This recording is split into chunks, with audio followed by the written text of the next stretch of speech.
ಸ್ನೇಹಿತರೆ ನಮಸ್ಕಾರ ಎಲ್ಲರಿಗೂ. ಸ್ನೇಹಿತರೆ, ಇವತ್ತಿನ ಒಂದು ವಿಡಿಯೋದಲ್ಲಿ ನಾವು ನಿಮ್ಮೆಲ್ಲರಿಗೂ ಕೂಡ ತಿಳಿಸುವುದೇನೆಂದರೆ, ನಿಮ್ಮೆಲ್ಲರಿಗೂ ಕೂಡ ಗೊತ್ತಿರಬಹುದು, ಕನ್ನಡದ ಬಿಗ್ ಬಾಸ್ ಸೀಸನ್ 11 ಇನ್ನೇನು ಕೆಲವೇ ದಿನಗಳಲ್ಲಿ ಶುರುವಾಗಲಿದೆ. ಹಾಗಾಗಿ ಇದಕ್ಕೆ ಕಂಟೆಸ್ಟೆಂಟ್ಗಳನ್ನು ಕೂಡ ಆಯ್ಕೆ ಮಾಡಲಾಗುತ್ತಿದೆ. ಇದರ ಜೊತೆಗೆ ನಿಮ್ಮೆಲ್ಲರಿಗೂ ಗೊತ್ತಿರುವಂತೆ ಕನ್ನಡದ ಫೇಮಸ್ ಯೂಟ್ಯೂಬರ್ ಆಗಿರುವಂತಹ ಡಾಕ್ಟರ್ ಬ್ರೋ ಅವರನ್ನು ಕೂಡ ಈ ಒಂದು ಬಿಗ್ ಬಾಸ್ ಕಾರ್ಯಕ್ರಮಕ್ಕೆ ಇನ್ವೈಟ್ ಮಾಡಿದ್ದಾರೆ. ಆದರೆ ಈ ಒಂದು ಕಾರ್ಯಕ್ರಮಕ್ಕೆ ಡಾಕ್ಟರ್ ಬ್ರೋ ಅವರು ಹೋಗುತ್ತಾರಾ ಇಲ್ಲವಾ ಎಂಬುದರ ಮಾಹಿತಿಯನ್ನು ನಾವು ಈ ಒಂದು ವಿಡಿಯೋದಲ್ಲಿ ಕಂಪ್ಲೀಟ್ ಆಗಿ ತಿಳಿಸುತ್ತೇವೆ ನೋಡಿ. ಸ್ನೇಹಿತರೆ, ಇನ್ನು ಕನ್ನಡದ ಅತಿ ದೊಡ್ಡ ರಿಯಾಲಿಟಿ ಶೋ ಆಗಮನಕ್ಕೆ ದಿನಗಣನೆ ಶುರುವಾಗಿದೆ. ಇನ್ನೇನು ಅಕ್ಟೋಬರ್ನಲ್ಲಿ ಬಿಗ್ ಬಾಸ್ ಕನ್ನಡ ಸೀಸನ್ 11 ಶುರುವಾಗಲಿದೆ. ಇನ್ನು ಕಂಟೆಸ್ಟೆಂಟ್ಗಳ ಲಿಸ್ಟ್ನಲ್ಲಿ ಡಾಕ್ಟರ್ ಬ್ರೋ ಅವರ ಹೆಸರು ಕೂಡ ಇದೆ. ಆ ಬಗ್ಗೆ ಸ್ವತಃ ಡಾಕ್ಟರ್ ಬ್ರೋ ಅವರೇ ಮೊದಲ ಸಲ ಲೈವ್ ಬಂದು ಪ್ರತಿಕ್ರಿಯಿಸಿದ್ದಾರೆ. ಡಾಕ್ಟರ್ ಬ್ರೋ ಈ ಹೆಸರು ಕರುನಾಡಿನ ಮಂದಿಗೆ ಚಿರಪರಿಚಿತ. ನಮಸ್ಕಾರ ದೇವ್ರು ಎನ್ನುತ್ತಲೇ ವಿದೇಶ ಪರ್ಯಟನೆ ಮಾಡುವ ಈ ಯುವಕ ಚಿಕ್ಕ ವಯಸ್ಸಿನಲ್ಲಿಯೇ ಯಾರು ಮಾಡದ ಸಾಹಸ ಸಾಧನೆ ಮಾಡಿದ್ದಾರೆ. ಬೆಂಗಳೂರಿನ ಸಾಮಾನ್ಯ ಕುಟುಂಬದಲ್ಲಿ ಹುಟ್ಟಿದ ಈ ಹುಡುಗ ಇದೀಗ ಸೋಷಿಯಲ್ ಮೀಡಿಯಾದಲ್ಲಿ ಸೆನ್ಸೇಷನ್ ಕ್ರಿಯೇಟ್ ಮಾಡಿದ್ದಾನೆ. ಝೀರೋ ಹೇಟರ್ಸ್ ಎಂದೇ ಕರೆಸಿಕೊಳ್ಳುವ ಗಗನ್ ಶ್ರೀನಿವಾಸ್ ನೋಡುಗರಿಗೆ ಕುಳಿತಲ್ಲಿಯೇ ದೇಶ ವಿದೇಶದ ವಿಶೇಷತೆಗಳನ್ನು ತಮ್ಮ ಕ್ಯಾಮರಾ ಕಣ್ಣುಗಳಿಂದ ಮುಂದಿಡುತ್ತಾ ಬಂದಿದ್ದಾರೆ. ಇದೀಗ ಇದೇ ಡಾಕ್ಟರ್ ಬ್ರೋ ಮತ್ತೆ ಸದ್ದಲ್ಲಿದ್ದಾರೆ, ಅದು ಬಿಗ್ ಬಾಸ್ ವಿಚಾರಕ್ಕೆ. ಹೌದು ಸ್ನೇಹಿತರೆ, ಕಳೆದ ವರ್ಷದ ಮಾರ್ಚ್ ವೇಳೆ ಇದೇ ಡಾಕ್ಟರ್ ಬ್ರೋ ಅವರ ಬಗ್ಗೆ ಹೊಸ ಗಾಸಿಪ್ ಹರಿದಾಡಿತ್ತು.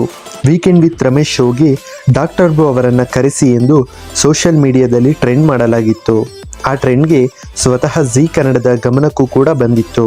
ಸ್ವತಃ ಝೀ ಕನ್ನಡದ ವಾಹಿನಿಯ ಬಿಸ್ನೆಸ್ ಹೆಡ್ ಆಗಿರುವಂತಹ ರಾಘವೇಂದ್ರ ಹುಣಸೂರ್ ಅವರು ಡಾಕ್ಟರ್ ಬ್ರೋ ಅವರನ್ನು ವೀಕೆಂಡ್ ವಿತ್ ರಮೇಶ್ಗೆ ಕರೆಸಬೇಕಾ ಅಥವಾ ಬೇಡವಾ ಎಂಬುದರ ಮಾಹಿತಿಯನ್ನು ಕೂಡ ಪ್ರತಿಕ್ರಿಯೆ ನೀಡಿದ್ದರು.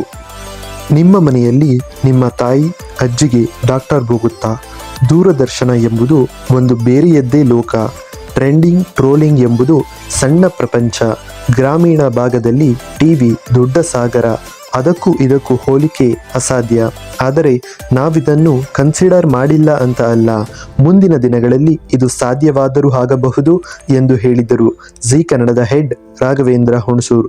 ಇದೀಗ ಡಾಕ್ಟರ್ ಬ್ರೋ ಬಿಗ್ ಬಾಸ್ಗೆ ಬರಬೇಕು ಎಂದು ಅವರ ಫ್ಯಾನ್ಸ್ ಬಯಸುತ್ತಿದ್ದಾರೆ. ಇದಕ್ಕೆ ಸ್ವತಃ ಡಾಕ್ಟರ್ ಬ್ರೋ ಅವರೇ ಉತ್ತರಿಸಿದ್ದಾರೆ ನೋಡಿ. ಹೌದು ಸ್ನೇಹಿತರೆ, ಕನ್ನಡದ ಅತಿ ದೊಡ್ಡ ರಿಯಾಲಿಟಿ ಶೋ ಆಗಮನಕ್ಕೆ ದಿನಗಣನೆ ಶುರುವಾಗಿದೆ.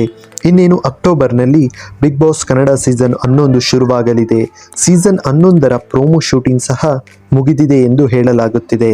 ಇದರ ಜೊತೆಗೆ ಕೆಲವೊಂದಿಷ್ಟು ಸೆಲೆಬ್ರಿಟಿಗಳು ಕೂಡ ಈ ಶೋಗೆ ಹೋಗ್ತಾರೆ ಎಂಬ ಗಾಸಿಪ್ ಸಹ ಕಿರುತೆರೆ ವಲಯದಲ್ಲಿ ಕೇಳಿ ಬರುತ್ತಿದೆ. ಸ್ನೇಹಿತರೆ, ಇದರ ಜೊತೆಗೆ ಬಿಗ್ ಬಾಸ್ ಕಂಟೆಸ್ಟೆಂಟ್ಗಳ ಲಿಸ್ಟ್ ಕೂಡ ಹರಿದಾಡುತ್ತಿದೆ. ಆ ಪಟ್ಟಿಯಲ್ಲಿ ಡಾಕ್ಟರ್ ಬ್ರೋ ಅವರ ಹೆಸರನ್ನು ಕೂಡ ಸೇರಿಸಲಾಗಿತ್ತು.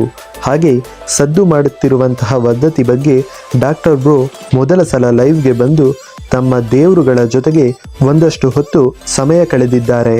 ಮೊದಲ ಸಲ ಲೈವ್ಗೆ ಬಂದು ಡಾಕ್ಟರ್ ಬ್ರೋ ಲೈವ್ ಮಾಡುವುದು ಎಷ್ಟು ಕಷ್ಟ ಎಂಬುದನ್ನು ಹೇಳಿಕೊಂಡಿದ್ದಾರೆ. ಸಾಕಷ್ಟು ಪ್ರಶ್ನೆಗಳನ್ನು ಕೂಡ ಅವರಿಗೆ ಎದುರಾಗಿದ್ದವು. ಆ ಪೈಕಿ ಈ ಸಲದ ಬಿಗ್ ಬಾಸ್ಗೆ ನೀವು ಹೋಗ್ತೀರಾ ಎಂಬ ಪ್ರಶ್ನೆ ಕೇಳಿ ಬಂದಿತ್ತು. ಅದಕ್ಕೆ ಉತ್ತರಿಸಿದ ಡಾಕ್ಟರ್ ಬ್ರೋ, 3 ತಿಂಗಳು ಒಂದೇ ಮನೆಯಲ್ಲಿ ಇರುವುದಕ್ಕೆ ಸಿಕ್ಕಾಪಟ್ಟೆ ಕಷ್ಟ ಆಗುತ್ತದೆ. ಆದರೆ 3 ತಿಂಗಳಲ್ಲಿ 5 ದೇಶ ನೋಡಬಹುದು ನಾನು, ಅದೇ ಕಷ್ಟ ಆಗುತ್ತೆ ಎಂದಿದ್ದಾರೆ. ಈ ಮೂಲಕ ತಮಗೆ ಬಿಗ್ ಬಾಸ್ ಬಗ್ಗೆ ತಮ್ಮ ನಿಲುವನ್ನು ಸ್ಪಷ್ಟಪಡಿಸಿದ್ದಾರೆ. ಸದ್ಯ ಸಿರಿಯ ದೇಶದ ಸುತ್ತಾಟದ ವಿಡಿಯೋವನ್ನು ಅಪ್ಲೋಡ್ ಮಾಡುವ ಬಗ್ಗೆ ಹೇಳಿದ ಬ್ರೋ ಮುಂದೆ ವಿಯೆಟ್ನಾಂಗೆ ಹೋಗುವ ಬಗ್ಗೆ ಮಾಹಿತಿಯನ್ನು ನೀಡಿದ್ದಾರೆ. ಸ್ನೇಹಿತರೆ, ಇದರ ಬಗ್ಗೆ ನಿಮ್ಮ ಅಭಿಪ್ರಾಯ ಏನು ಎಂಬುದನ್ನು ಕೆಳಗಡೆ ಕಾಮೆಂಟ್ ಬಾಕ್ಸ್ನಲ್ಲಿ ತಿಳಿಸಿ. ಮತ್ತು ಈ ಒಂದು ವಿಡಿಯೋ ಇಷ್ಟವಾಯಿತು ಅಂದರೆ ದಯವಿಟ್ಟು ನಮ್ಮ ಒಂದು ಚಾನಲ್ಗೂ ಕೂಡ ಸಬ್ಸ್ಕ್ರೈಬ್ ಆಗಿ ಮತ್ತು ಲೈಕ್ ಮಾಡಿ, ಶೇರ್ ಮಾಡಿ, ಕಾಮೆಂಟ್ ಮಾಡಿ. ಮತ್ತೆ ಸಿಗೋಣ ಮುಂದಿನ ವಿಡಿಯೋದಲ್ಲಿ. ಧನ್ಯವಾದಗಳು.